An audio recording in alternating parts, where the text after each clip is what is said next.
the hotel that really delivers the most personal experience is going to be the winner.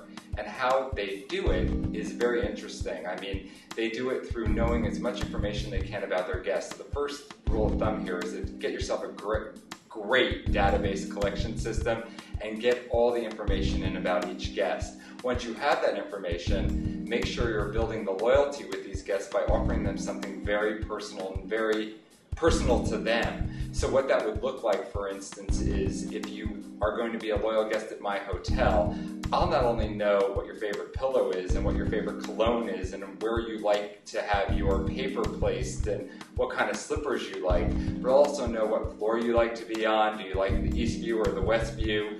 Because business travel today, honestly, just is not as glamorous as people think it is. And I think when people get to these hotels, they're looking for home away from home. And how to do that is to provide the absolute best sheets and best linens and comfortable amenities, make check-in as easy as possible, make Wi-Fi free, give them opportunities to really do customized personal fun, and then bring it down to the lobby.